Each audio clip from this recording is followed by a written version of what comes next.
Who brought on the theory of evolution, and he became the talk of the year and the generation. I hope now the new generation people will have to talk about their own theories.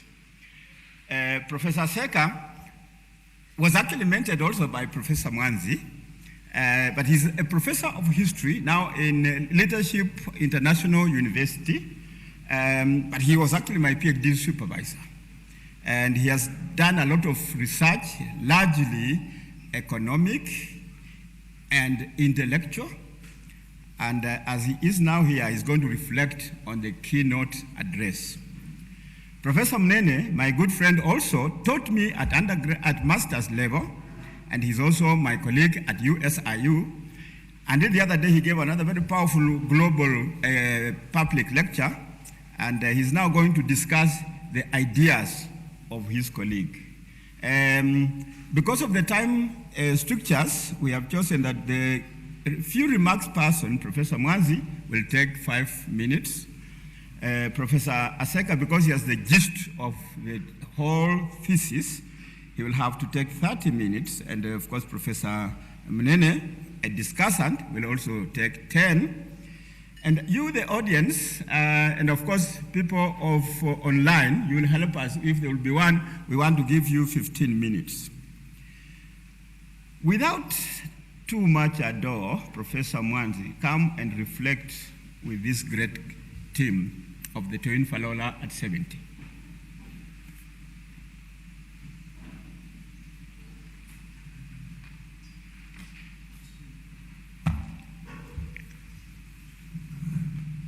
Good afternoon, everybody. Mine is a very simple job.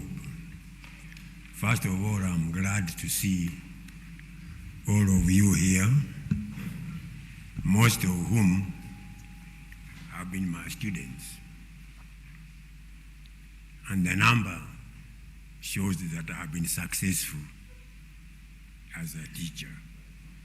I've seen you guys around here. The theme we have is post-colonial Africa,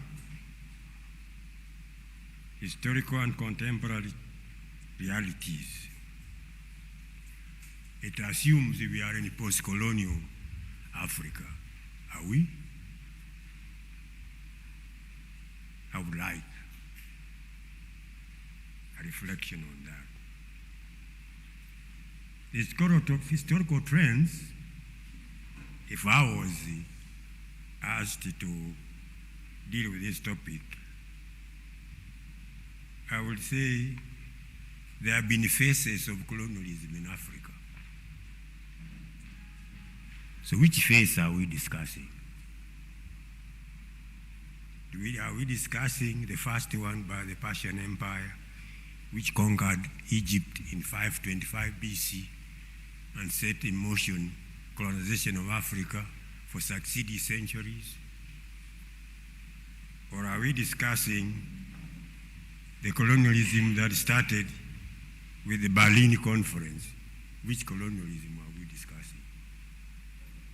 So which post-Africa, post-colonial Africa are we dealing with? I hope in these discussions we shall handle these topics and come to a successful conclusion of the issues involved. My task is to invite my distinguished student and colleague, Eric Masinda Seka, to give a keynote address.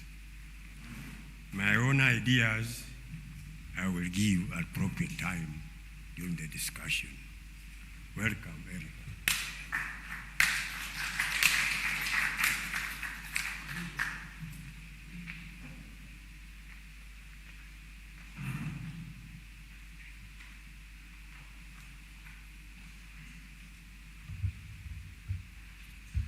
The organizers of the conference, acknowledge distinguished guests, acknowledge my teacher, Professor Mwanzi, acknowledge my senior colleague, Professor Mnene, And like my professor, I can say that most of the participants were my students.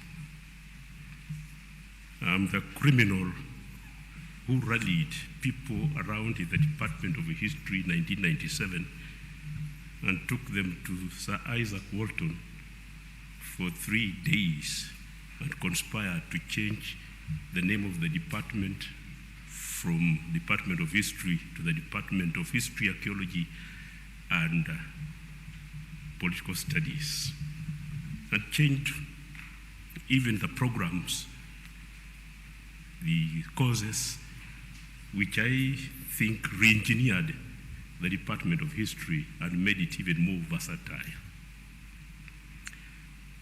Now, thank you for the opportunity that you have given to me.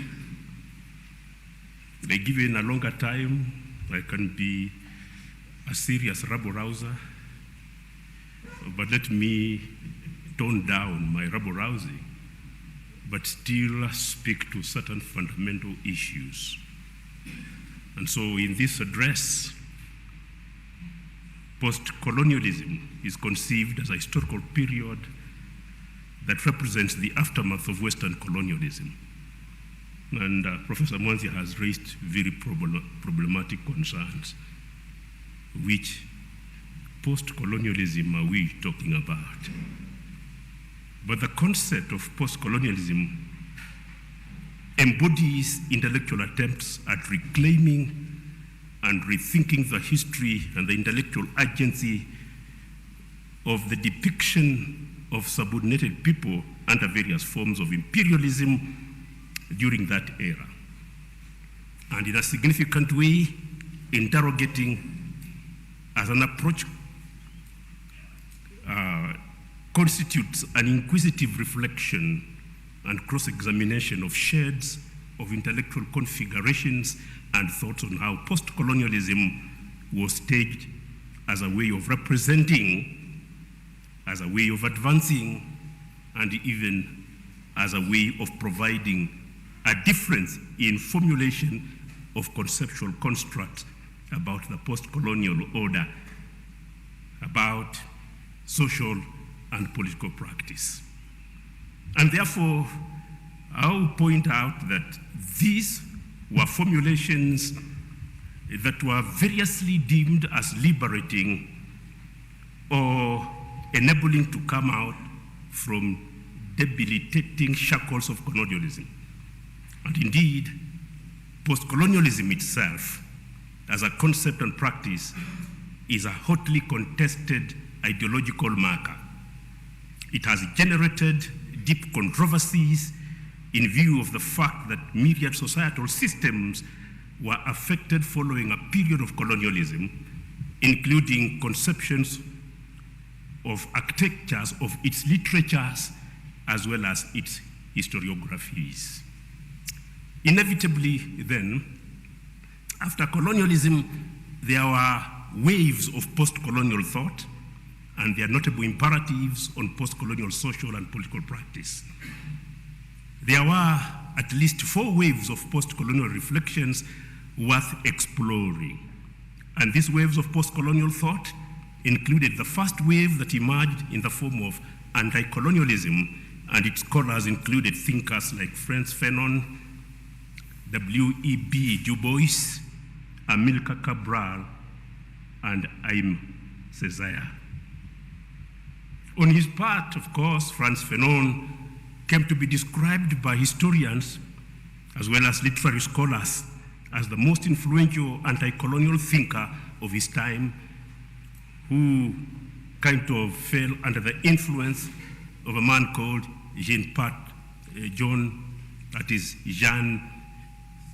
Sartre. There's a confusion between English pronunciations and French pronunciations. And here is a man who subscribed to extreme Bolshevism. Those who have done Russian history, the rise of the Bolsheviks is well understood. And so Fanon was also influenced by Maurice Merleau-Ponty, who emphasized the body as the binary site, or rather the primary site, of knowing the world that was meant to be a corrective to the long philosophical tradition of placing consciousness as the source of knowledge. And Merleau-Ponty maintained that the perceiving of the body and its perceived world could not be disentangled from each other. So much so that Fanon, influenced by such scholars, was to a considerable extent influenced by his friend and mentor, Aimé Césaire, while studying literature, drama, philosophy in France in the city of Lyon. And it was in this city of Lyon that he sometimes attended Maurice Merleau-Ponty's lectures. Fanon became one of the most important writers in Black Atlantic theory in an age of expressive anti-colonial liberation struggle, both in thought and in practice. And special attention should be made of the fact that his work drew on a wide array of disciplines, including psychology, philosophy, and political theory. And its influence, of course, kind of ran across the global South in a very profound way, in a manner that was wide, deep, and not only was it enduring, but also very captivating. So no doubt, he was an ultra-radical thinker who moved from the Caribbean to Europe and then to North Africa and also to Sub-Saharan Africa in an intellectual pilgrimage in which there was fundamental transformation in his thinking at each stop. The 2015 collection of his unpublished writings on alienation and freedom, which in French is Écrits sur l'aliénation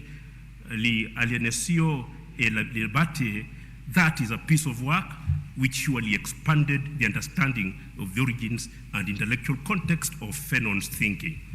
Fanon perceived colonialism as a form of domination whose necessary goal for its success was the reordering of the world of indigenous peoples, so-called natives, through colonial processes of violence.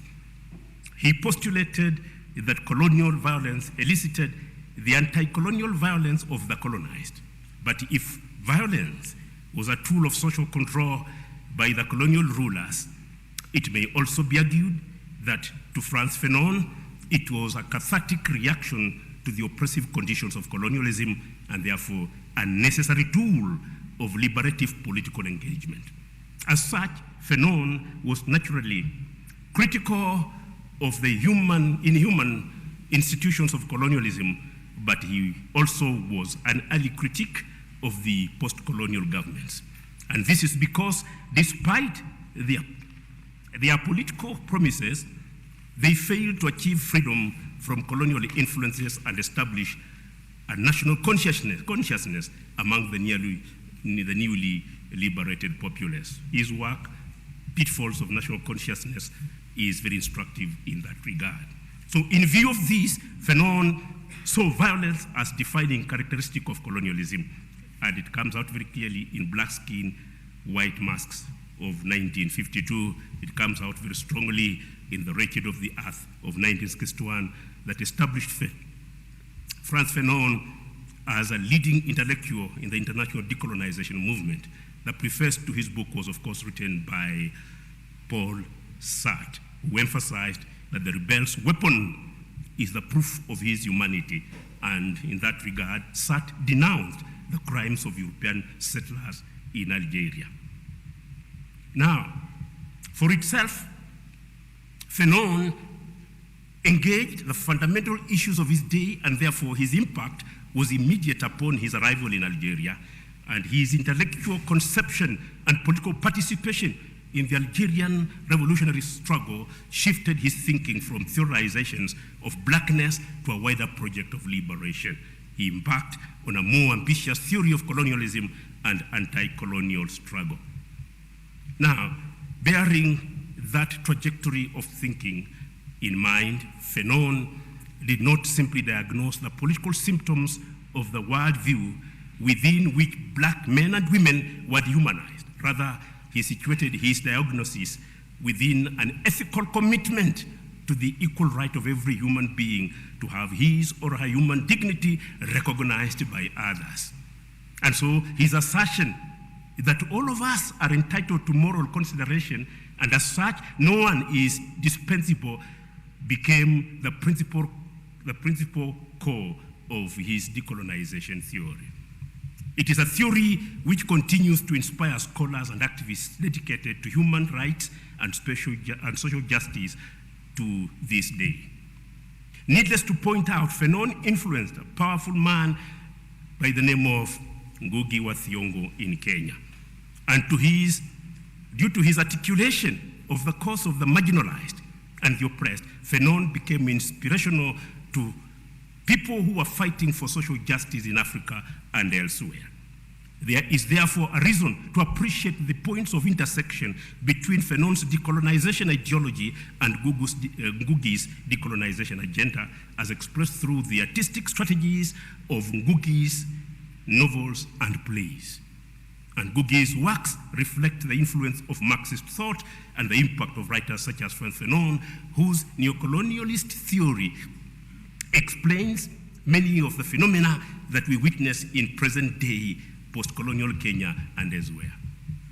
And in particular, one may point out and say that Fanon notes that post-colonial nations retain the institutions of the former colonizing power and therefore are still subject to colonial structures even after gaining independence. And the result of this is that classism endures and the separation between the bourgeoisie and the lower classes continues. And it is evident that in a grain of wheat, Ngugi adapts Fanon's philosophy about neocolonialism and the enduring institutions of colonial governments. On one hand, Ngugi artistically is able to depict characters who are simply the new bourgeoisie who continue to imitate Britain, the former colonizing power, and who betray their Kenyan national heritage and values. Hence, his quest for the decolonization of the African's mind. In his decolonizing the mind, we see a vivid blend of Ngugi's sense of autobiography, post-colonial theory, pedagogy, African history, and literary criticism. And in a grain of wheat, we see the extent to which Ngugi revised Fanon's theory because he depicts characters like Kihika as a colonial subject who rejects Christianity as practiced by the missionaries, but not Christianity as a whole. Through the positive portrayal of Kihika's actions, Ngugi demonstrates how Christian teachings should inspire people to fight injustice and colonial oppression. And apparently, there are therefore fundamental connections between Fanon's and Ngugi's theories about the post-colonial. Fanon opined that the structures set up by the former colonial powers continue to exist in post-colonial nations, and in this sense, neocolonialism is depicted as basically describing ways in which colonizing powers cease to exert political control and domination, but continue to influence a former colony through economic and social factors. And bearing in mind Fanon's and Ngugi's interventions, as shown heretofore, to this first wave of anti-colonial discourses can be traced the intellectual and political thought of W.E.B. Du Bois, who in his book, The World and Africa, Du Bois was able to detail the history of Africa before European exploration, the enslavement of tens of millions of Africans, and the imposition of colonialism. What was to follow this? In so doing, Du Bois assembled a compendium of the continent's contributions to human development and outlined its role in shaping the histories of Europe and Asia, as well as the diversity of its languages, cultures, and peoples. And debunking the falsity of white supremacist notions of racial difference as eternal or natural, Du Bois explored the historical relationships between African nations and societies and other parts of the world. He demonstrated that the migration of the world's peoples across continents and their constant interactions in essence defied modern claims that humans can be divided meaningfully into races and ethnic groups. So defiantly, European thinkers had imagined that Africa was a place without history. Of course, those who know the narrative of Trevor Roper can see why this statement becomes very pertinent. They were subjected solely to the will of nature. That is very cheeky, and that they were therefore suitable for subjugation. Du Boisian political thought became the essence of his Pan-Africanism, a notion to which many subscribe. Now, as such, Du Bois used the concept of Pan-Africanism to develop a broad theory of anti-colonial nationalism that was pivotal in shaping anti-colonial discourse in the post-war era, and especially in Africa. And Pan-Africanism was at the core of theorizing African nationalism on the continent as well as in the African diaspora. He too somewhat underwent a transition from early liberal Du Boisian views on race to his later preoccupation with revolutionary thought and practice, particularly what can be described as emancipatory communism. Therefore, his political arguments remained anchored in his conceptual positioning in accounting for the colonial world, thereby producing a set of anti-colonial arguments which, though rooted in the economic exploitation of the colonies, somewhat they appealed to liberal universalization, that is, of standards of progress and modernity. Again, traceable to this particular group or wave is Amilcar Cabral. Cabral was primarily a man of action who made a gigantic contribution to what may best be described as radical political economy because of his Marxist conception of colonialism and liberation politics. And his political leadership was best understood by looking at what he did rather than looking at what he said.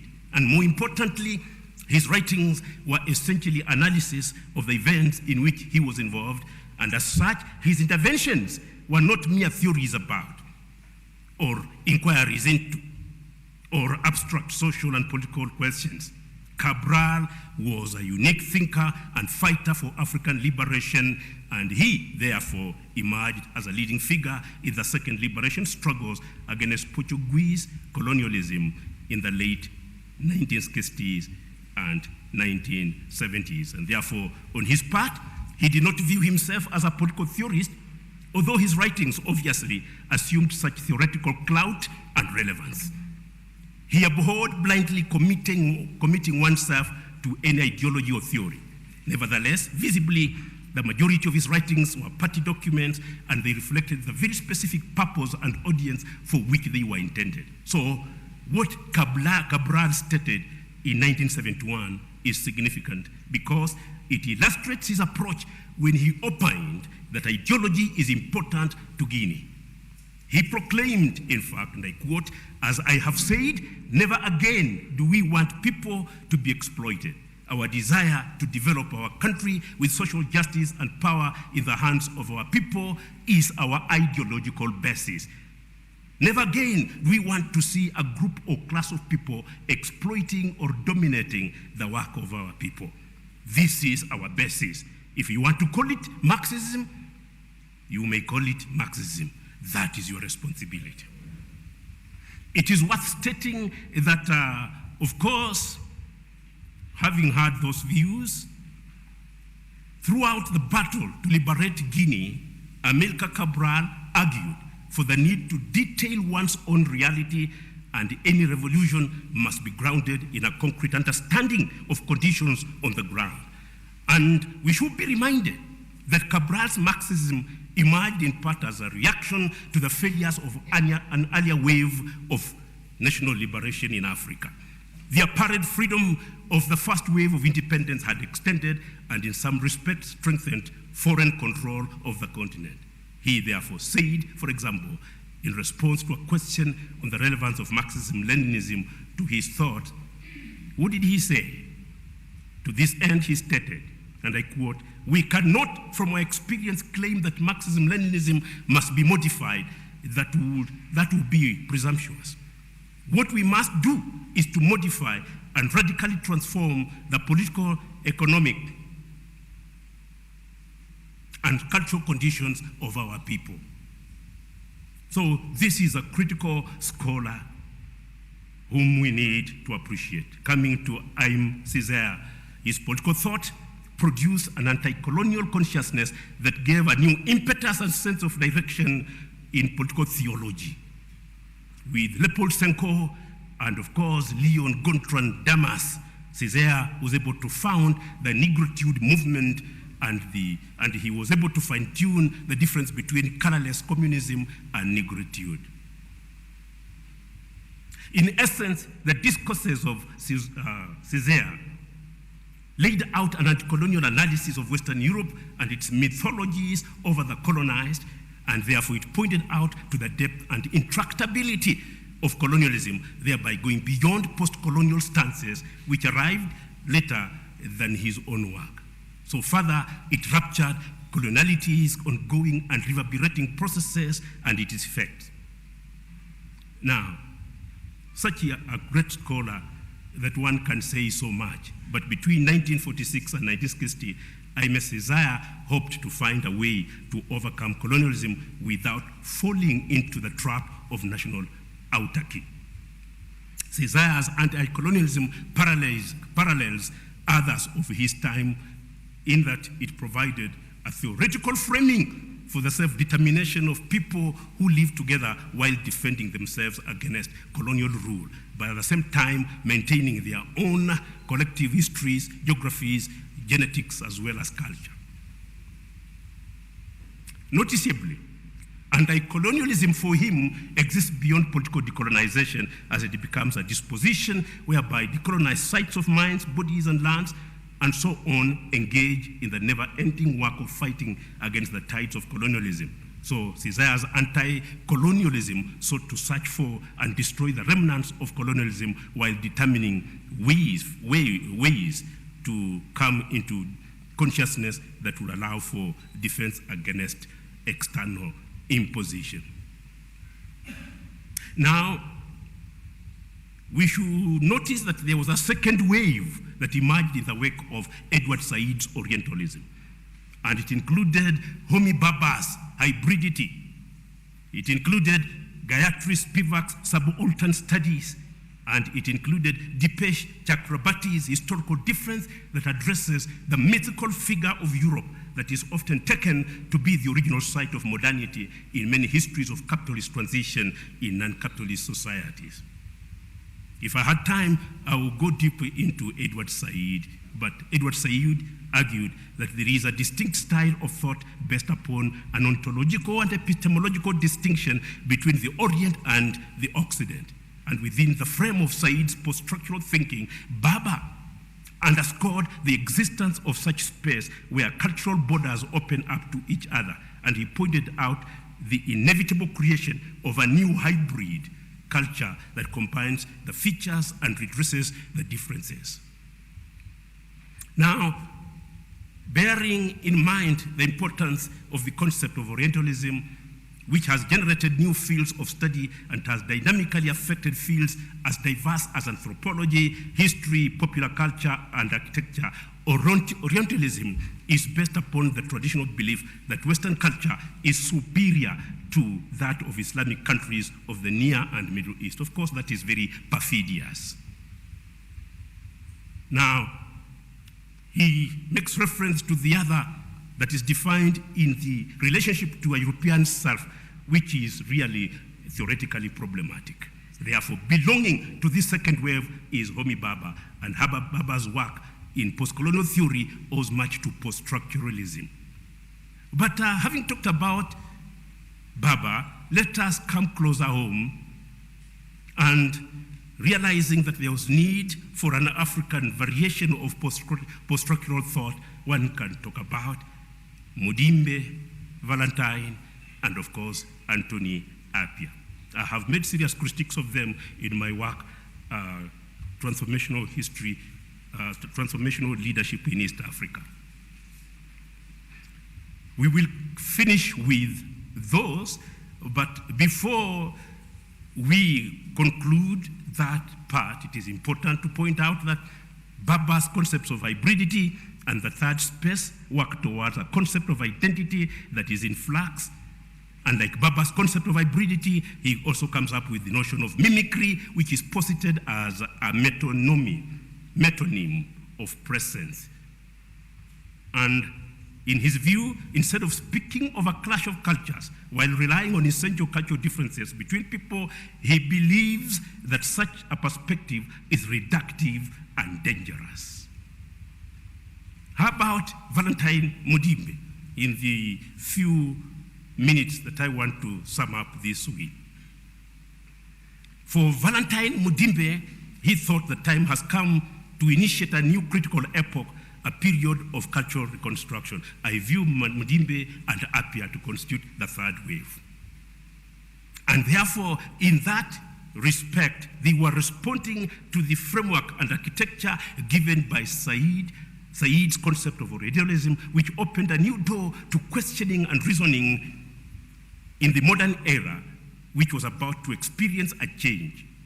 So much so that as one of the founders of post-colonial studies, it is said that Said's Orientalism was groundbreaking. Post-structural thinkers along this line of thought created a new awareness of the context of Orientalism, which was seen as normal before, because it can be argued that people did not really realize how deep the stereotyping, also called Orientalism, was rooted in their subconscious thoughts. And so Mudimbe responds to this and forms part of what can well constitute what a man called Aki Mafeje will call Africanity as a comparative ideology. I had an opportunity of responding to that article by Mafeje together with Godwin Murunga. But we should point out that Valentine Mudimbe came up with a third wave alongside Anthony Appiah, and Mudimbe identifies two types of ethnocentrism playing out in this suppressive program of the West. And one is based on the belief that nothing good can come from the colonized. What a narrow-minded conclusion. And the other is what Mudimbe calls cultural ethnocentrism, connected to the intellectual and behavioral attitudes. The same is the ideal man or woman, because the ideal way of thinking and behaving is viewed as from the lenses of the Western consciousness and cultural principles. Now, Anthony Appiah emphasizes the idea that we have obligations to others that are bigger than just sharing citizenship. And this is especially true when the post-colonial meets the postmodern. He argues that there are those who will not see themselves as the other, and he therefore asks, is the post in postmodernism the post in post-colonial?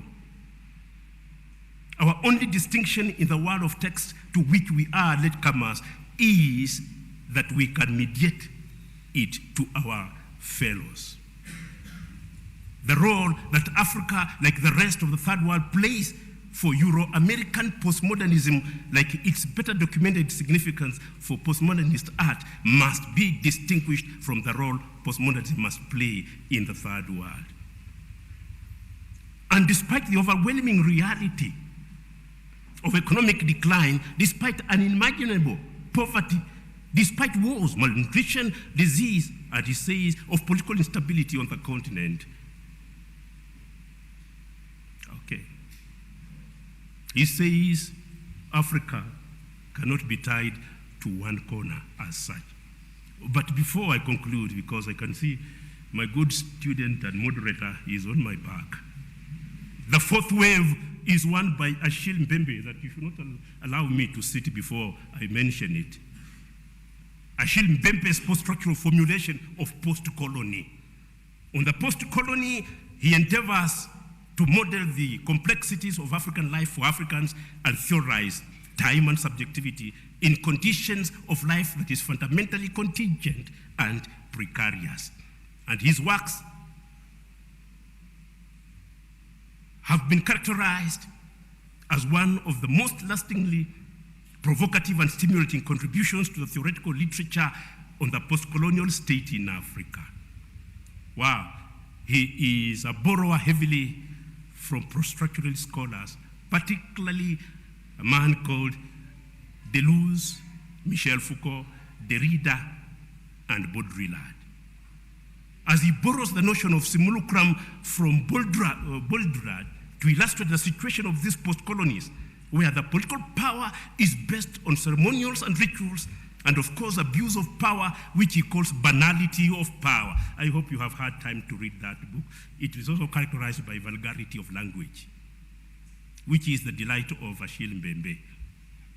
So the phrase banality of power refers to both the multiplication and routinization of bureaucratic and arbitrary rules, and to elements of the obscene and grotesque.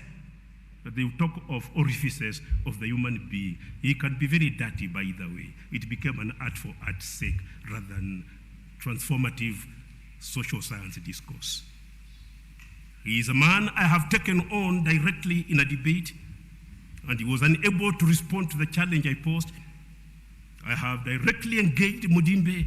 He was unable to respond to the challenges that I posed. And if you want to see and appreciate the profundity of the engagement, just take a hold of Transformational Leadership in East Africa, where I cover all these characters and provide the different shades to which they subscribe. And because time is not friendly to me, I hasten to put a stop at that. Thank you very much.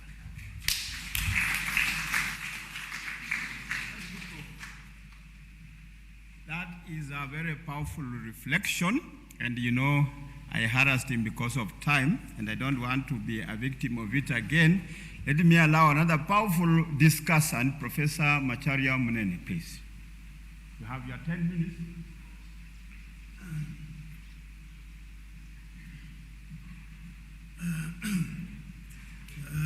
Thank you very much, my former classmate. The job of our discussants is to say that the discussion was good. And it was good. Huh? Now I can sit down. But I don't think you came to sit here and to hear me say that. Now, by way of comments, to start with, historians as a people are an endangered species.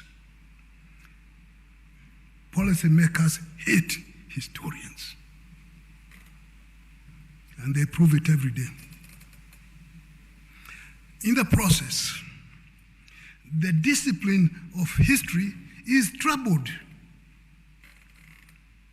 And because the discipline is troubled and the historians are endangered, we have propagation of a myth that has been repeated repeatedly, that history is useless, that people have no jobs because they studied history of the humanities, which is a myth and a lie. It's a fallacy. If so, how come we have so many doctors who are jobless? We need them. How come we have so many engineers and other technicians in the country? So many of them. And they are what? Well, they should have studied history so that they can be said that they are jobless because they studied history. The consequence of that myth is that the world is in a mess. There's very little thinking taking place. It doesn't matter which conflict you think about. Examine it properly. And you'll find that the people making decisions are short-sighted because they have no capacity to reflect and raise serious questions as to what they are doing. It does not matter which country, whether it's the United States, which is full of mistakes anyway. One time, poor Barack Obama, when he was leaving office, he was asked, "What do you regret?" He says he regretted going to Libya without thinking of what will happen thereafter. He was not in charge of his own foreign policy. That's what it meant. So that myth needs to be thrown out and insist on critical thinking as a way forward. And this university, I think, is trying to move that way with this efforts. Boradin and all, congratulations for that. We need to move from that, and I can also say the University of Nairobi is also trying. Where is Kenneth? Mbogi, yeah, he's there. He's also doing something at the University of Nairobi, I know that. So we have a challenge of where to go as a country, as humanity. And yes, we need technicians, we love them. This technology is wonderful.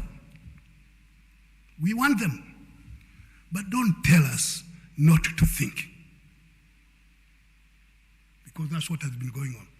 And it goes back to the 19th century, when Booker T. Washington became a darling of the predators by telling people not to study disciplines that help them think. And they became very good engineers, that's true. Mechanics, plumbers, they're very good. And that's why the quarrel with Du Bois came up. Don't tell us not to think. That has been the struggle in Africa. Who thinks and decides for Africa? Now, Falola, try to contextualize him a little bit. I wish he was here because I wanted to meet him. Try to follow him here and there. It would have been good. But I see Falola as an upgraded disciple of those who came before him. Ogot, I also expected you to see him here because he was in the program. Mbiti, unfortunately he's dead. Mazrui, Ajayi, Walter Rodney, of course he's dead, so he could not have been here. People like Achebe. These people who at the time of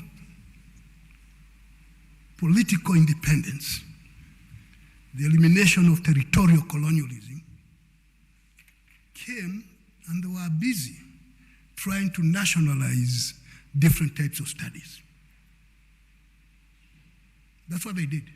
Oh, we too have this, we have philosophy, yeah. We also have religions, yes. We have history. Until it came to a point where Mwanzi here, I think at one time, accused these people of being obsessed with migration. They were just telling that you moved from here, you went there, you went there. Well, isn't there something else you can tell us apart from saying migrations? But then by the time you were doing that, it was a different stage. They had done their work. And we do not have those giants anymore. They are still there, Ngoge is still around. Yeah? But that breed of scholars seems to be on the decline. And it appears as if Falola is trying to fit into that, only in a different stage at different times. He's not alone, but he's doing a very good job.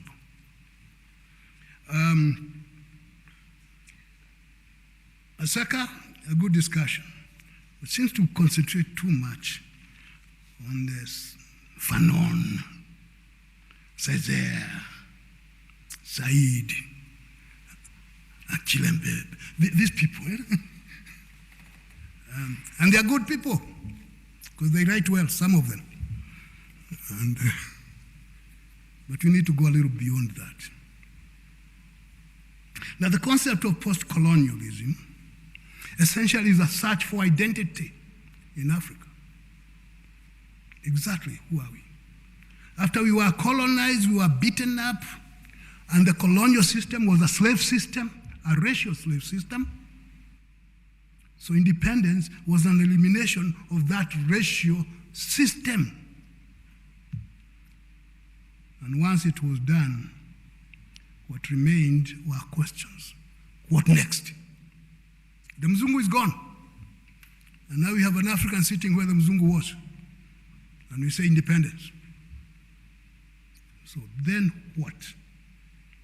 And there were debates. And that's where the issue of neocolonialism comes in. There was a debate, there was a bet, a wedge, between Kwame Nkrumah and Felix Houphouët-Boigny. as to whose system or direction will be there in 10 years' time. Boigny had no problem being a good follower of the French and doing whatever the French want. It was by choice. Nkrumah was saying, no, we have to find a different direction. So they talked and they debated. No one collected the bet because Nkrumah was overthrown in 1966. But the questions still remained. Neo-colonialism that Nkrumah popularized was an individual thing, a personal thing, between the leaders of the client state and the leaders of the master state. They protected each other. So the leaders of the client states did whatever the leaders of the master states said or wanted. And the leaders of the master states ensured that those people were safe to continue. Okay, he's telling me that I have only 5 minutes to go. Anyway, it's good.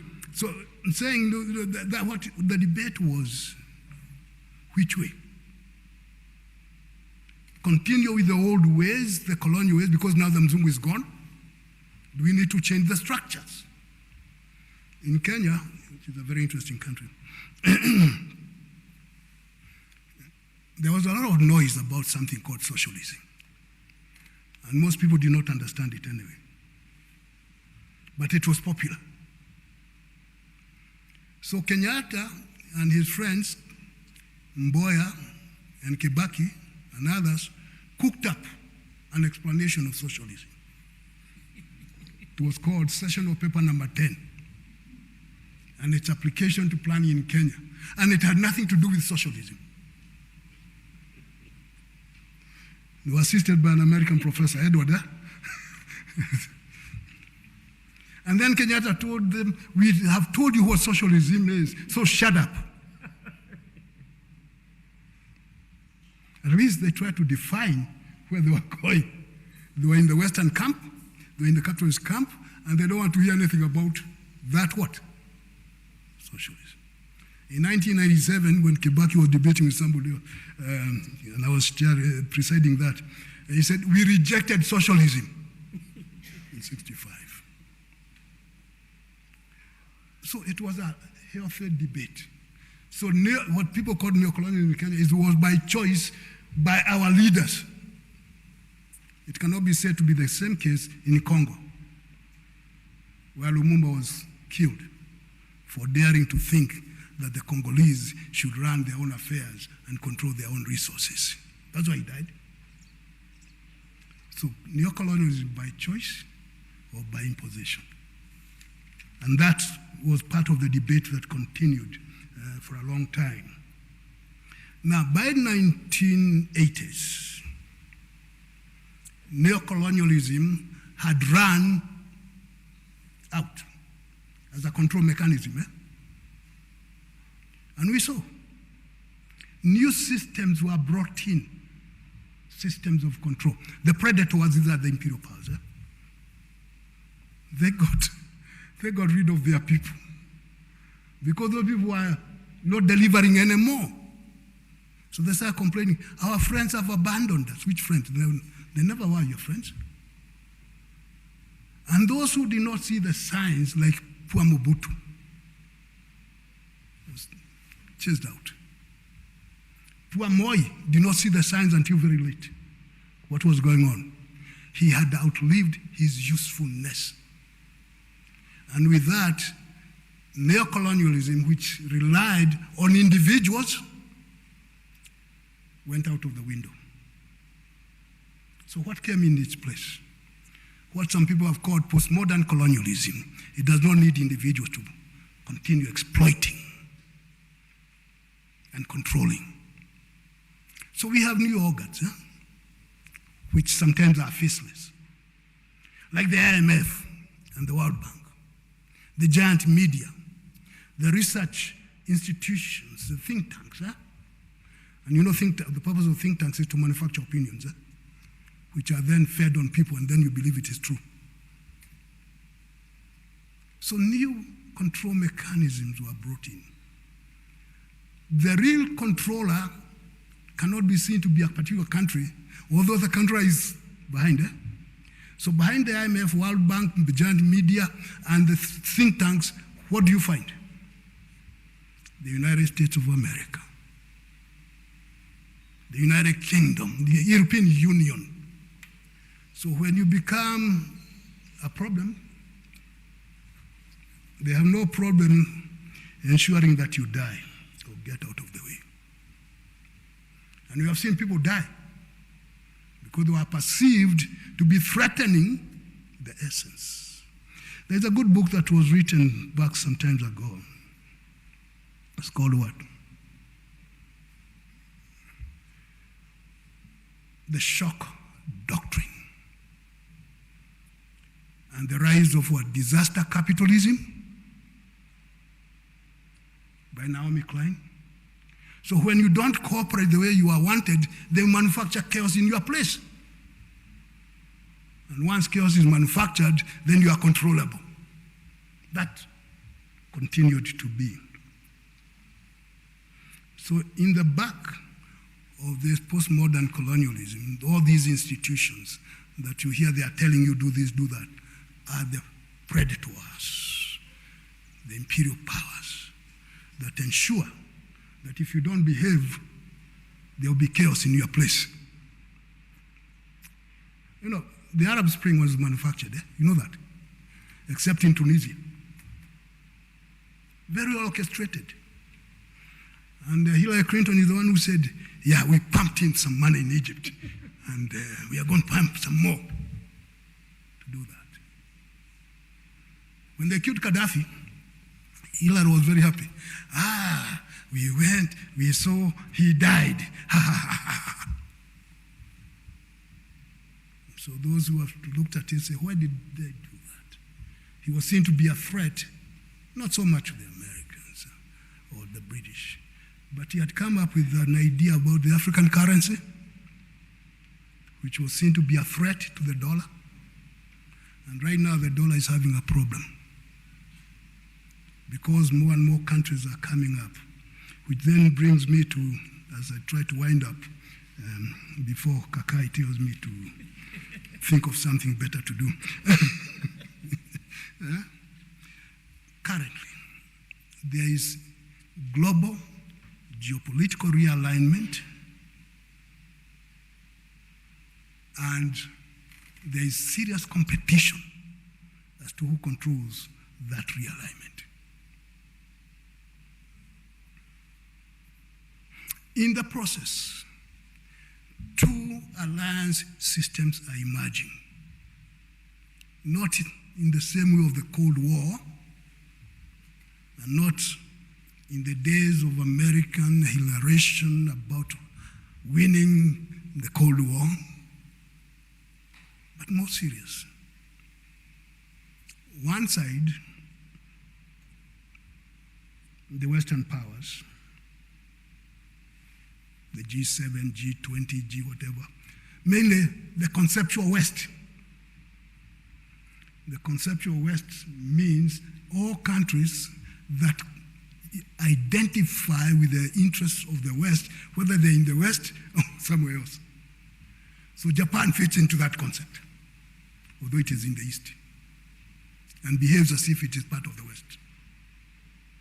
And then the others who have problems with that, and they are hovering around the BRICS. Brazil, Russia, India, China, South Africa. To make matters worse, about 30 other countries, middle-level countries, have abandoned the West and want to join the what? The BRICS. And the attraction to them is the new financial system that is evolving,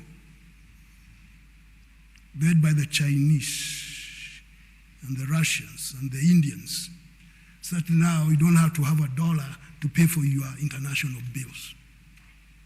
It's very attractive. Saudi Arabia has abandoned the United States. It wants to be part of it. Mexico Say, no, it wants to be part of what? Argentina, Egypt. So there is this movement, a new alliance system, that is countering the conceptual West. And in that effort, it remains to be seen how it goes. The question that comes up then, where does Africa fit into this geopolitical realignment? And how many African countries are capable of finding a niche, which goes back to the question of who is making decisions for Africans, who is interpreting what the African needs. Actually, the whole decolonization effort was on the question of interpretation. Who decides what's good for Africa? Is it the good missionaries? And they're good. Or should it be the African himself, even if he blunders a little bit? That friction brings up some categories within Africa. There are those in the colonial days and still continue even today to glorify colonialism or its latter-day manifestations. They'll be the first to defend the colonial interests, and they're allowed to do it because they are black. So we have that problem. And I'm sure some of you have heard some people say, oh, you know, in the days of colonialism, it was good, eh? Yes. And today we have people who have no problem with the neo-colonial setup. The issue of external control is perpetually there. And with that side, on the other side, you have people who have their minds, intellectual questioning and the rejection of all forms of predator logic. And these two, those who are willing to be collaborators, as it used to be called, and those who are willing to continue fighting by questioning, but this time the question, the fighting is not physical. You know. It is where? In the mind. And so the controllers would like you to stop thinking. And that's why they don't want you to study history and the humanities. Because then they can think for you and tell you what it is. So it is a constant debate between what sometimes in Kenya we call the intellectual home guards and the intellectual mau-maus, now at a global level. At times, there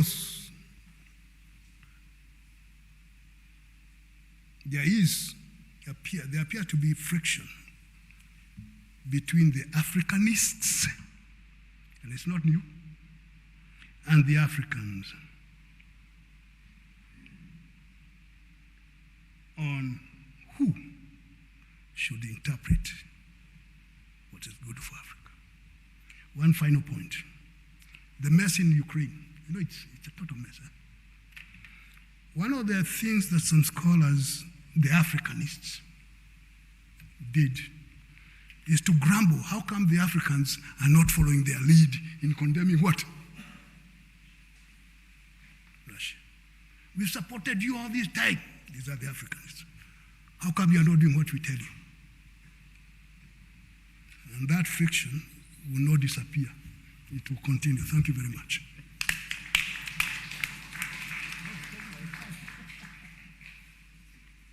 Okay, very good. Two powerful papers, I can assure you. One was giving a challenge on the other. And that is why it was difficult to confine him to 10 minutes. I also made him have 20 minutes. And because of that, I'm requesting just 3 powerful interlocutors from this group And if we have one online, let the IT people help me so that we go for lunch at 1:30. Kindly, when you raise your hand and I choose you, because not all of you know each other, you will pick your name and then pose only one question, not more than one, please. Where do I begin? One, where is another one? I want to have all the three. One, two, now one gender. Gender now. I don't want to ambush anybody, but Mlamwa, if you don't mind, you are there for gender 3. We start with there.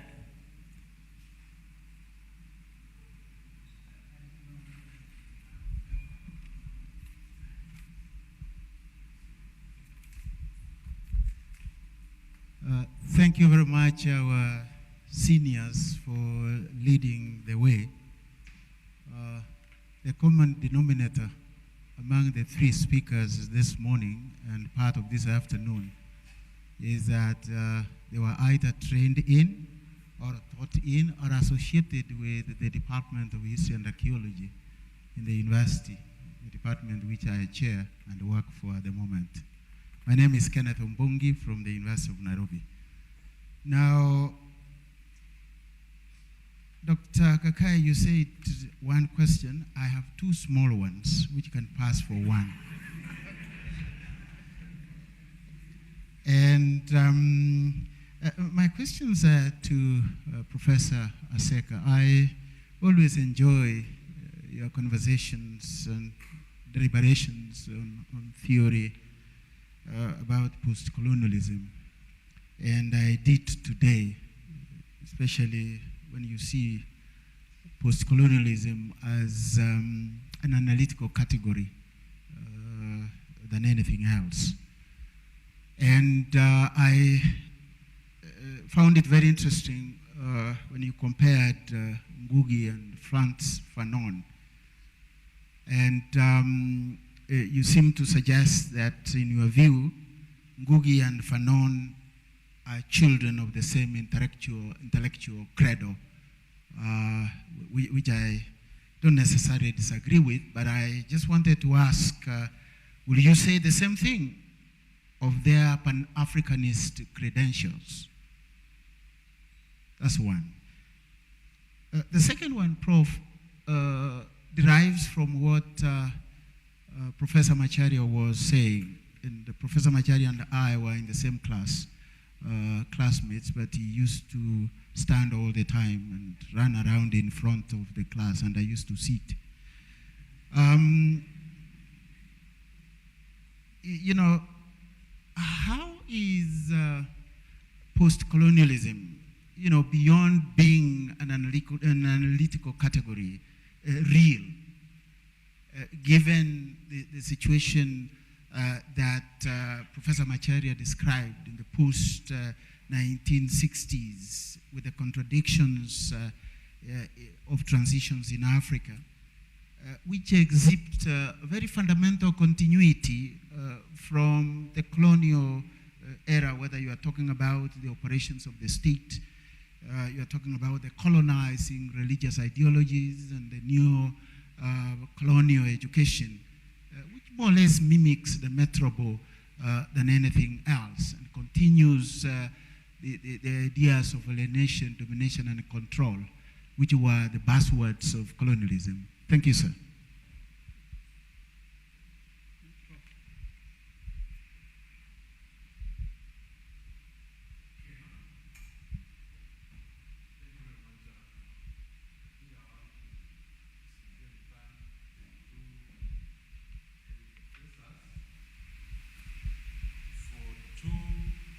Approaches the question of post-colonial trends in Africa,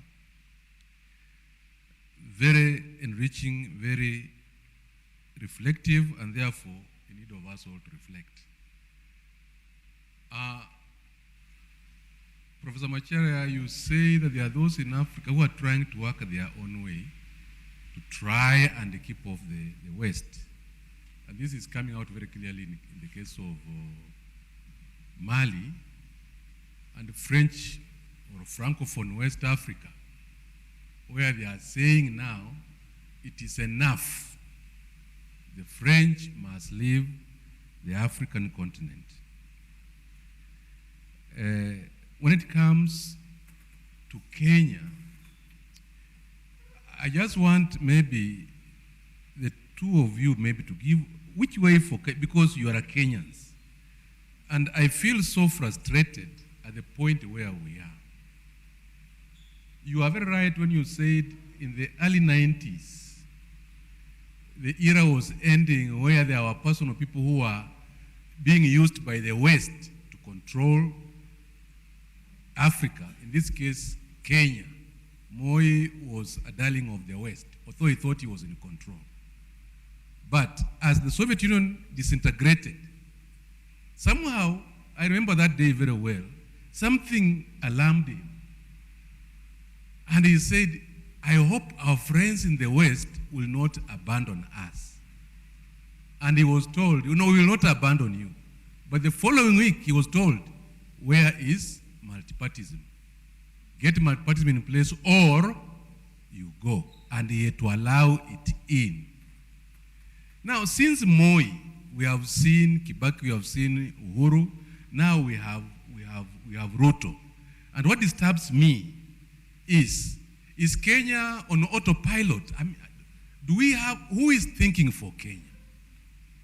It seems even as other countries try to flex their muscles in Africa, we are still chatting our own way like we always did.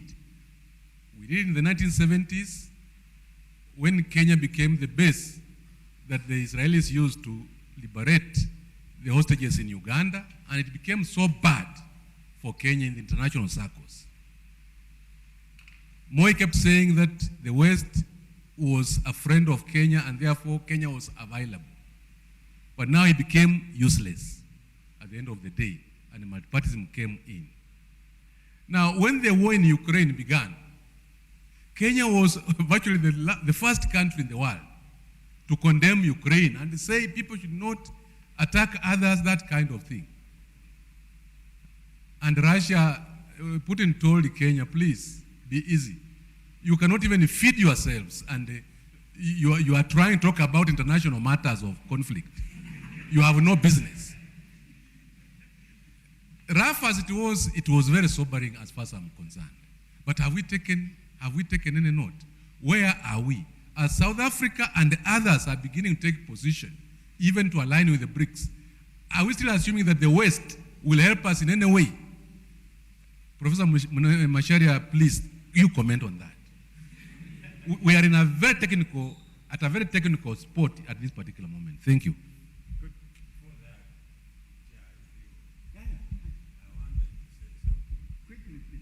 Very quickly, I want to make a plea.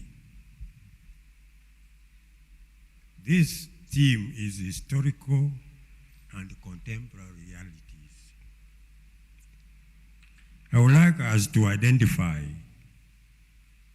what those historical realities are and what those contemporary realities are in order to talk about whether we are in post-colonial Africa or we are attempting to create a post-colonial Africa.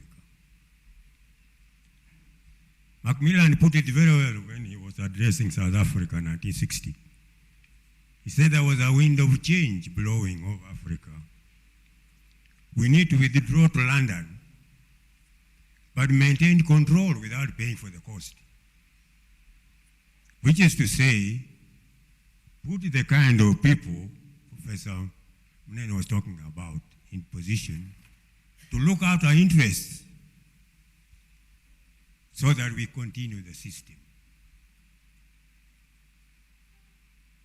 That system which they are now putting in place is what Nkrumah called neocolonialism. And of course, U.S. Secretary of State wrote to him a strong letter warning him of dire consequences for daring question the role of American multinationals in the third world. And eventually, of course, they made sure it was overthrown.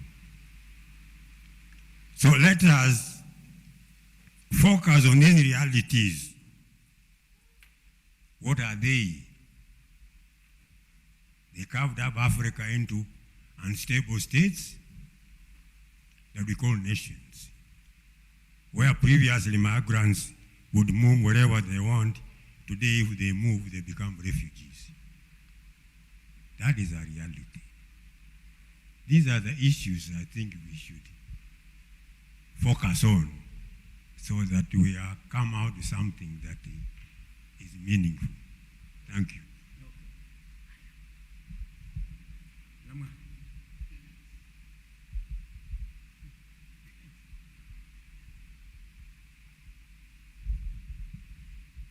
Thank you. My question goes to Professor Munene. Professor, you seem not to like the sessional paper number 10 of 1964, which talks about socialism. But you know so well, like all of us too, Kenyatta was a capitalist to the core. That's why in 1964, when the people in, the socialist wing, if you like, the Odinga Party, when they are saying with Kagia from Muranga, let's distribute this land among the poor, Kenyatta said no. Every man for himself, just like the German chancellor had said, every man for himself, but God for us all. So there was no way we could implement the 1964 socialist paper because we were a capitalist state to the core and we have continued to run that way. Coming closer home, we have a hustler nation, we have a dynasty nation.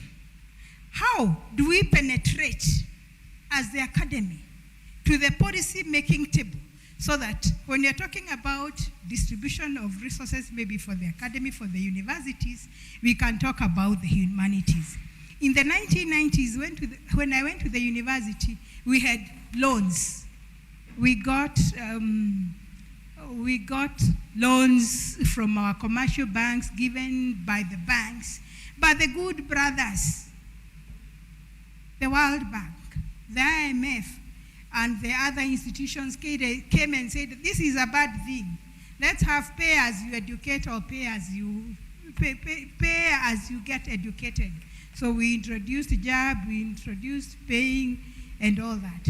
Now we have come back to the same debate. I remember very, very sadly, in the same, I think in 2000, when I was the Secretary General for the Historical Association of Kenya. Are you members of the Historical Association of Kenya? Is it Dr. Obongi? When I was in Egerton, I think we left it with, is it Catholic University or Nairobi University? You killed the association somewhere there. Yeah, the last conference, Professor Munene, we organized first in a university, USIU, and then we went to Egerton. And after that, the association died. Yeah, it died in Kwea. We left it, is it in Nyanchoga? Those are the questions you're asking. So when somebody comes and says that history is useless, you should not study history at the university. And this is what Professor Munene was saying, because you study history, you have no job guarantee. So my question is this, Prof. How do we penetrate, get to the policy making table, either as Azimio or as Kenya Kwanza, so that when we are talking about things that matter, the humanities, the social sciences, and the things that make people human can be discussed in that table? Do we have any room? Do we have any opportunity of getting there? Then, my last question, Kakai said Jeddah has to talk. Unfortunately, Jeddah speaks, I think, 60,000 words in a day. So this is my portion to speak my 60,000. In the USA, Professor, I think your university is USIU, United States University International University in Africa. Yeah. So I'm asking, in the US, what do they do with these humanities?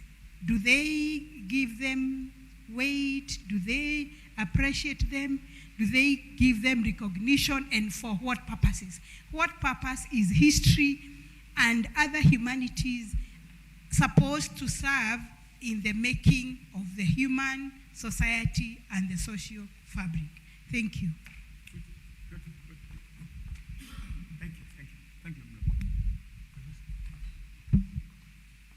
Okay, thank you, good people. Online, do we have anybody? Online?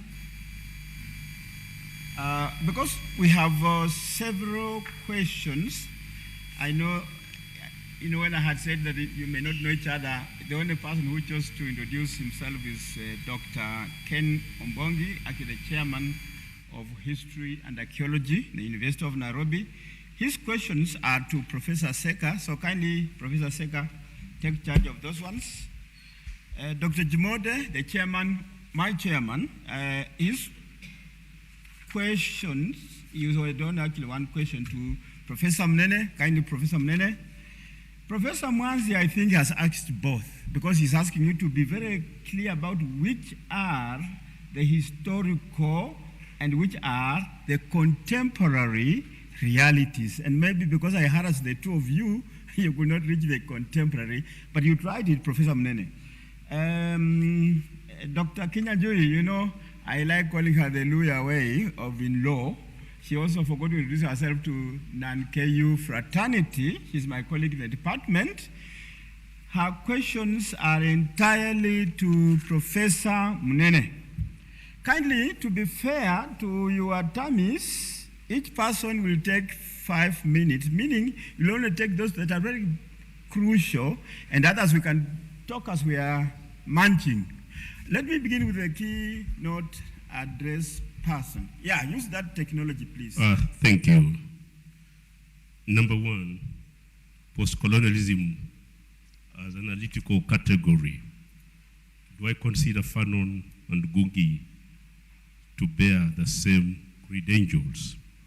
No. They have evolved with different inputs in their conceptual systems, and therefore they have carved out a niche that is unique on their own. So please, you need to study them in order to isolate the tapestry that makes up their individual intellectual positionings. Number two, how is post-colonial beyond analytical categories? And I want us to distinguish between the theory and the practice, because observably, the dynamics of practice has tended to defy theory, which means that that gives room and reason for this being redefined. And I say so bearing in mind that postcolonialism has cut across disciplines. And whereas some of the post-isms have emphasized the need to collapse boundaries, to collapse existing silos in knowledge production, yes, there is need to collapse the disciplines without necessarily making the disciplines irrelevant. And so there is an imperative of interdisciplinarity here, which is very critical. Are we as scholars able to isolate the different threads and tackle some of the obscurantism in the various theories? We have not been doing it because there has been a lackluster kind of attitude in theoretical reflection among us scholars in Africa. We need to be at the forefront in these reflections. That's the challenge I give my colleagues, and particularly the younger ones. Thirdly, which way for Kenya?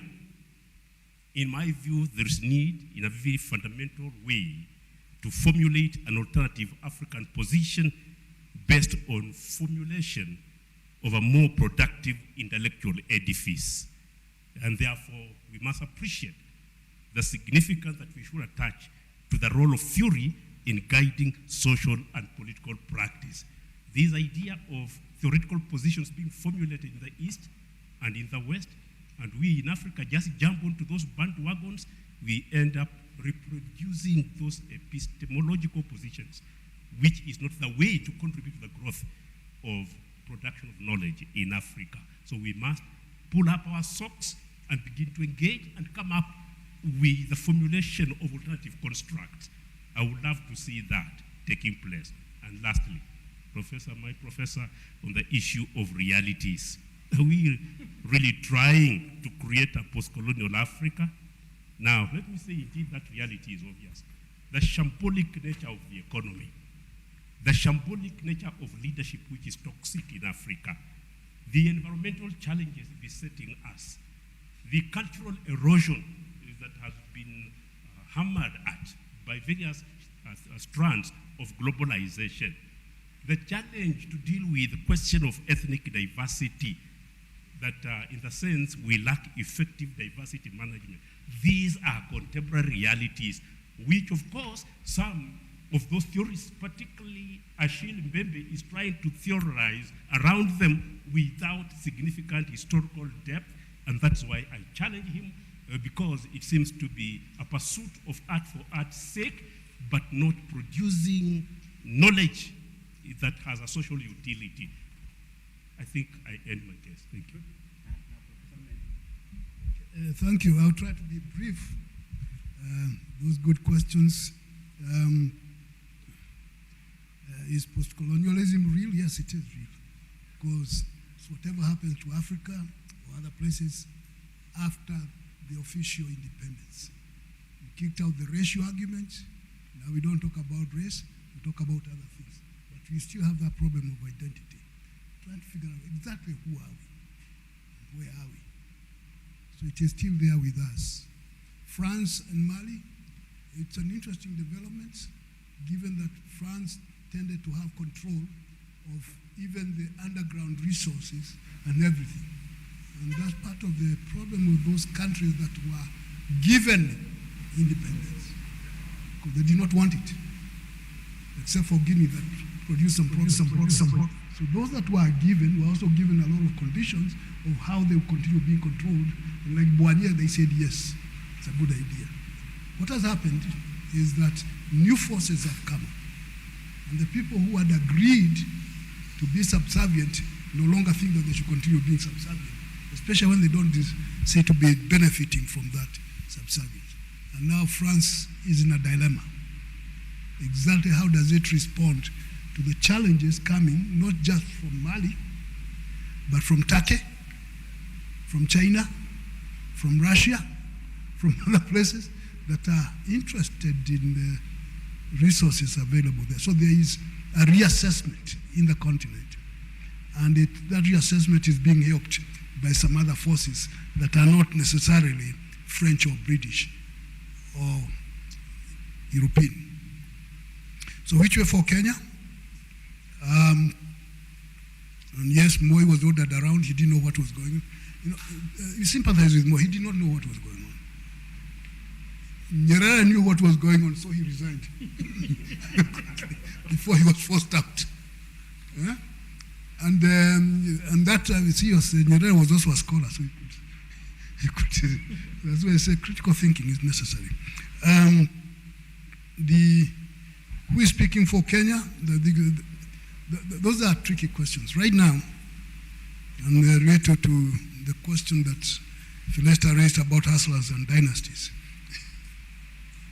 we need, in Kenya, a dialogue with ourselves. Not politicians sitting in some hotels and saying they are dialoguing between two people. And they say, no, that's not a dialogue. It's not a Kenyan dialogue. It's for those politicians who are looking for power, nothing else. Now, as a country, we need all of us to have three types of knowledge inculcated in us in order to be able to demand what needs to be done. One, we must know the country very well. Most of us do not know Kenya.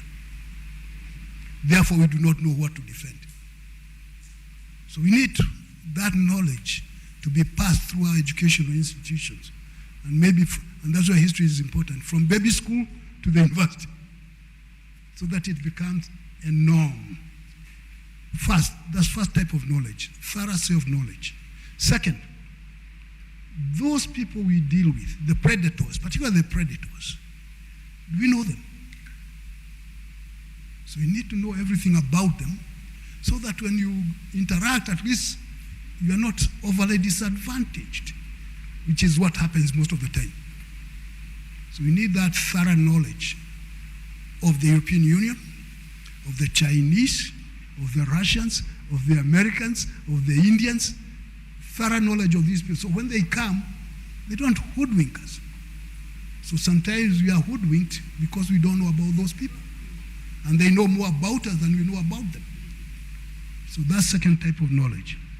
The third type of knowledge is to know when interests, core interests, converge and when they diverge.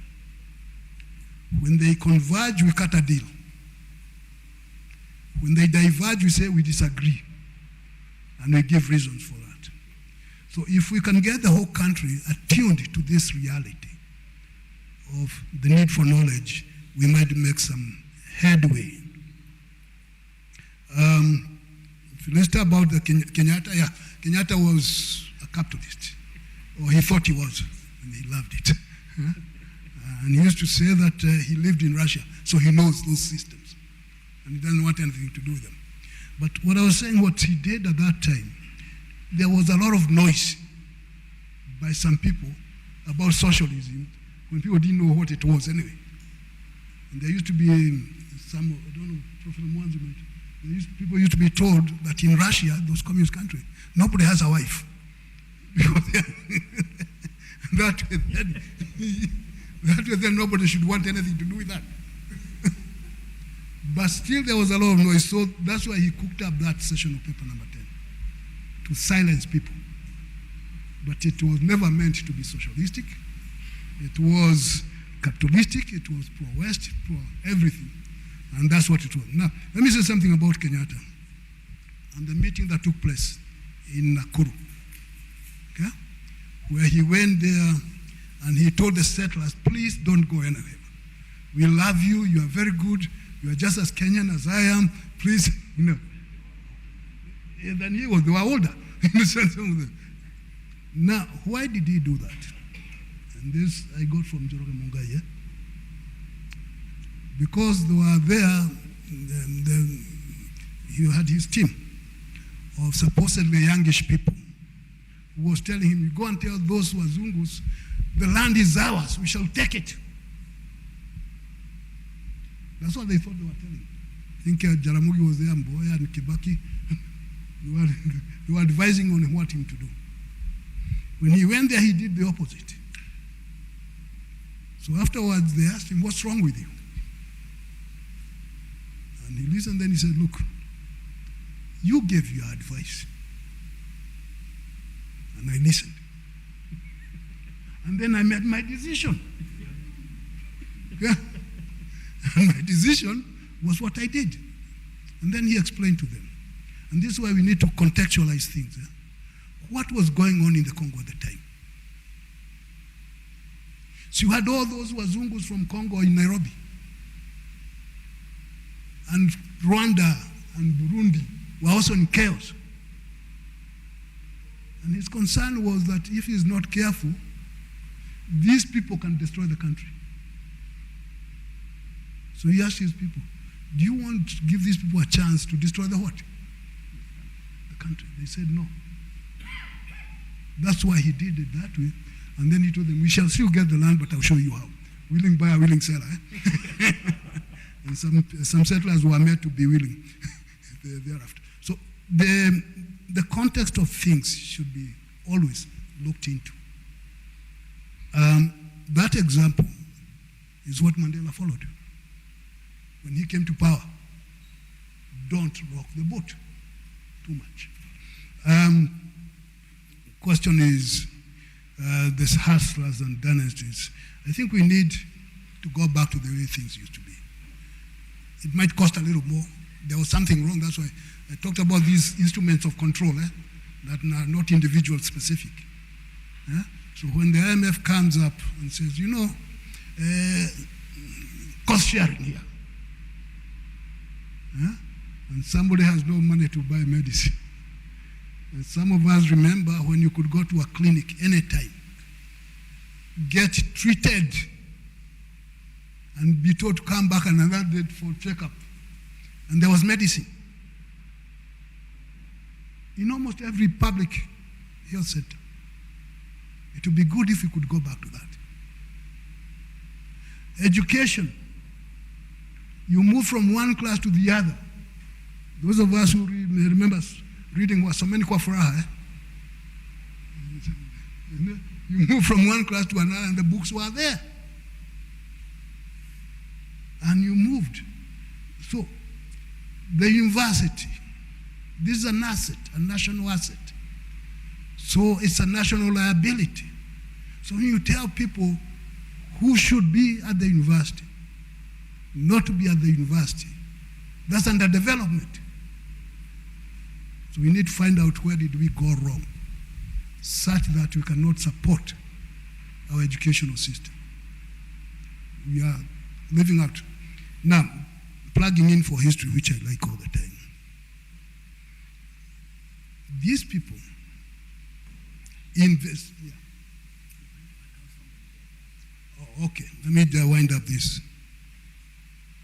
There was a question about education system in the US. You cannot graduate from a US university without taking classes on history. You cannot. And Europe, I had an MA student at one time ago from Scandinavia, and he told me you cannot. You have to study what? The history of what? So that it is natural when the issue comes up, you react naturally. You don't wait for the government to tell you. You know it. So we need to get to that level where patriotism is not something you sing on Madaraka Day. It's something that is ingrained in the person. So penetrating the policymakers, I think this kind of symposia is not bad. And people should speak up. And I think I wrote an article the other day and pointed out there's something wrong with this taxing. There's something wrong with what? Yeah. And people should say this. It can lead to chaos. If you push people too far, what happens? You might have a Sudan in your hands.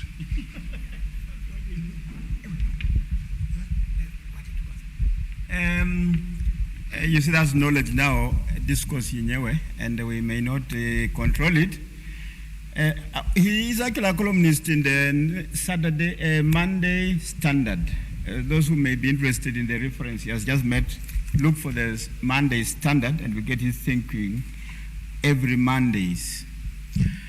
Kindly bear with me, because this is Toyin Falola at 70. And one of those guys on our Professor Toyin Falola, he, from the IT people group, allow him to also give his reflections. And after him, we have Matthew Olubin.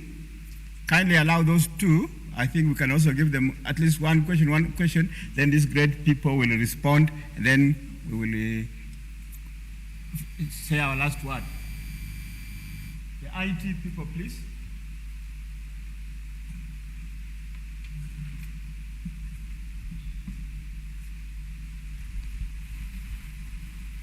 Thank you very much. Our elders have given us great keynote addresses. The first elder, a theoretical presentation. The second elder, historical and practical. The professor who has a question, what do they do with humanities in the US?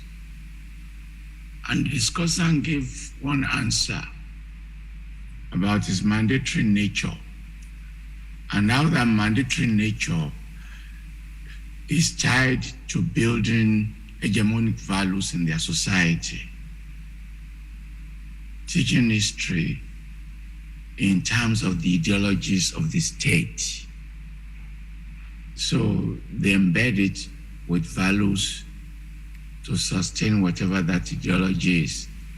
As in the case of the US, it is an appendage of capitalism.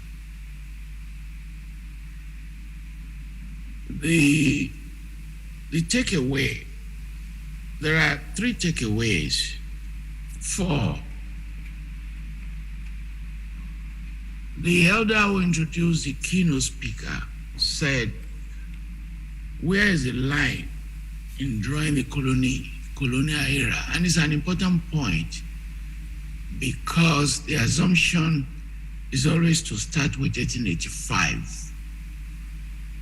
And they say, why can't we look deeper into Hellenistic Egypt, into the Persian conquest and things like that? That's a major takeaway as we revise our conception on this topic. The second takeaway is what I will call the coloniality of anger, which the elder or discussant spoke eloquently about.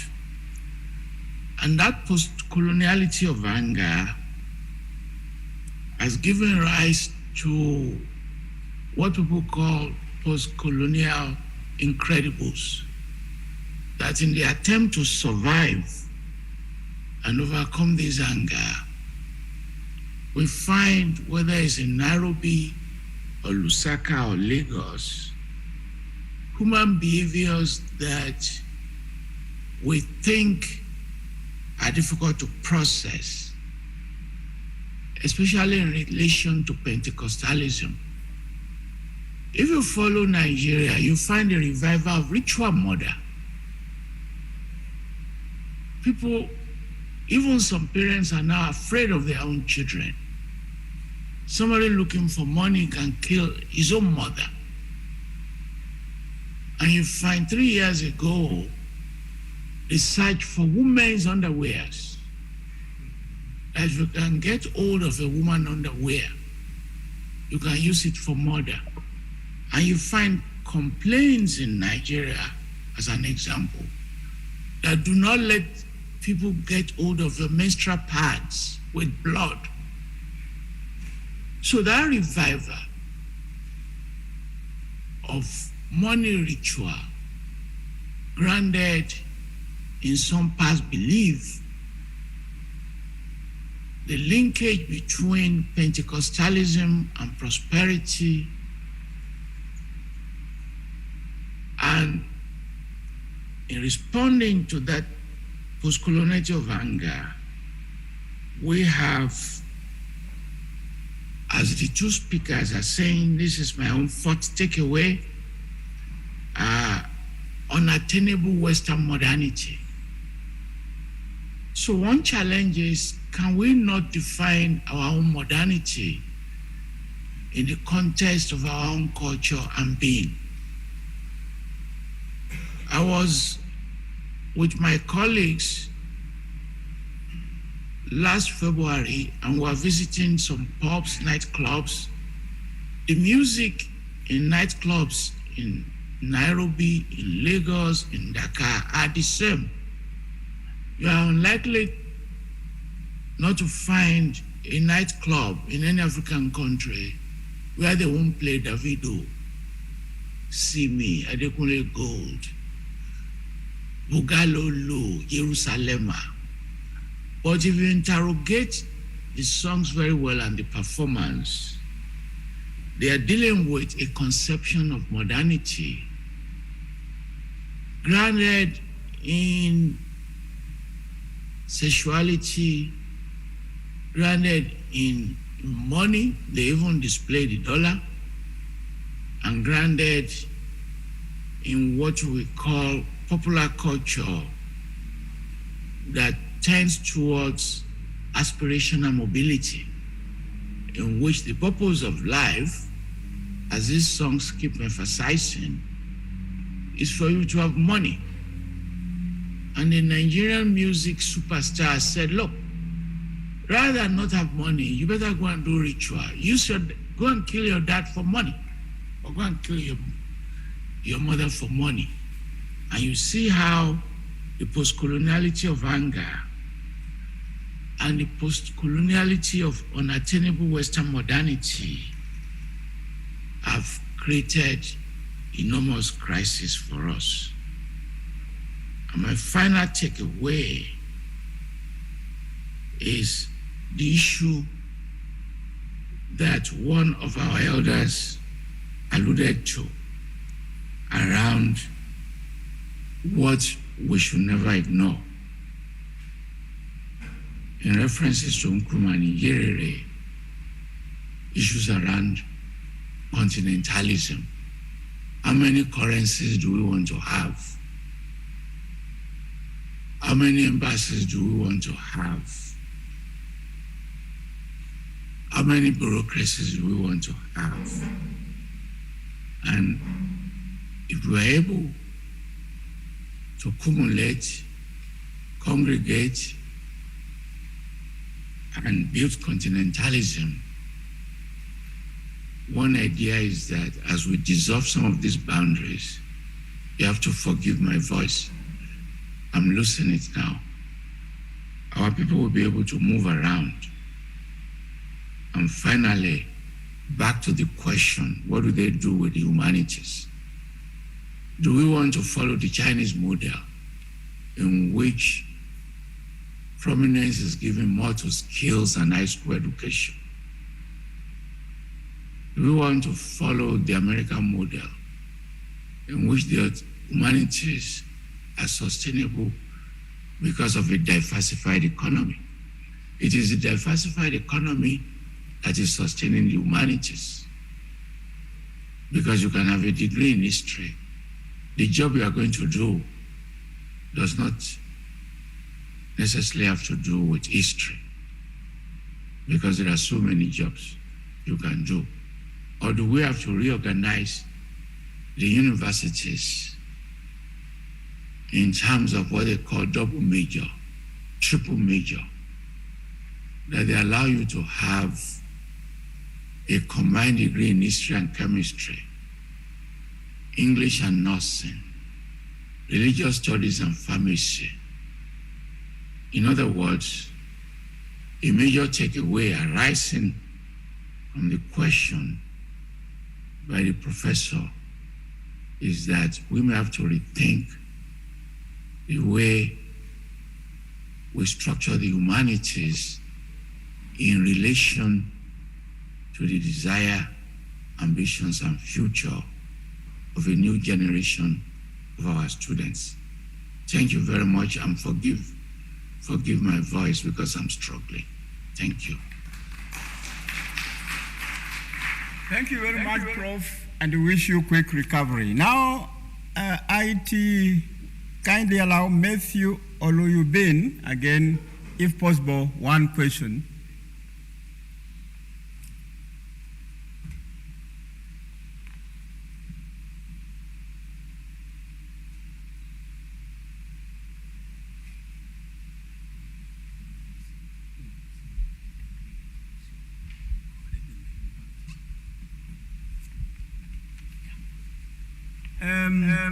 I hear Matthew send a message. Kindly read the question he has said or a compliment, then we see what to do.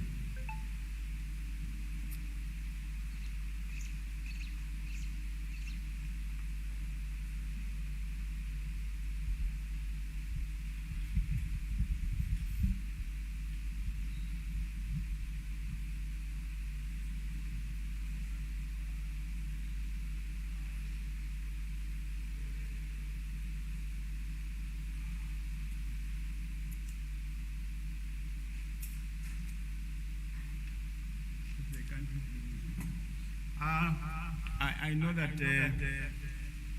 these intellectuals cannot even be oppressed by time, but we have younger people and those who have traveled from very far.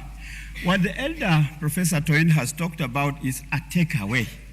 While they will look like questions, we are actually going towards two, meaning that even our lunch will be very hurried.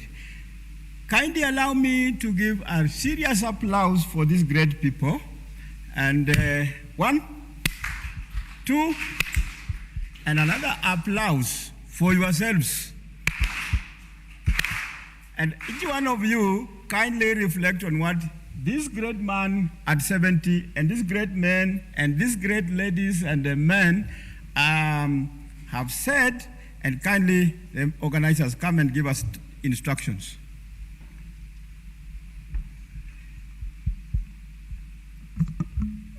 Thank you very much, Dr. Kakai. I think we can give them another round of applause. I was just looking at the program, and I actually thought about how difficult it is to control the elders. It's 2 p.m. We have actually eaten into our 1 hour. We want to break for lunch. We need to be sensitive to our colleagues who are joining us online. May I request that we come back at exactly 2:30. We have a 30 minutes lunch and reconvene. If you have looked at the program, the next session is going to be a plenary. So we are all coming back here. That session is going to be chaired by Dr. Kenneth Ombongi. I'm aware that one of the key speakers is not going to be with us. He has actually requested to present another day. He had some hitch with the travel. So we can utilize part of that to cover our 20 minutes. So 2:30, we are going to have lunch at the same place we took our tea. I'm reminded that as you walk out, you pick your meal card just at the exit. Then get down, grab whatever is there for 30 minutes and come back. Thank you. Whatever.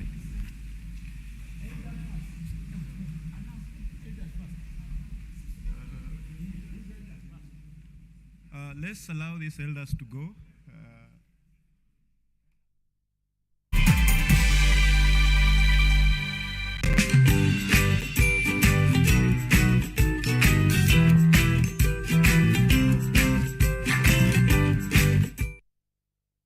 Hello everyone, this is the new chapter of Let's Be Fit. I'll be host DiCaplo. I'm here to give you various workouts. I'll be having different trainers. We'll have Zumba classes, we'll have aerobics classes, we'll have box exercise, we'll have kata box, just name them.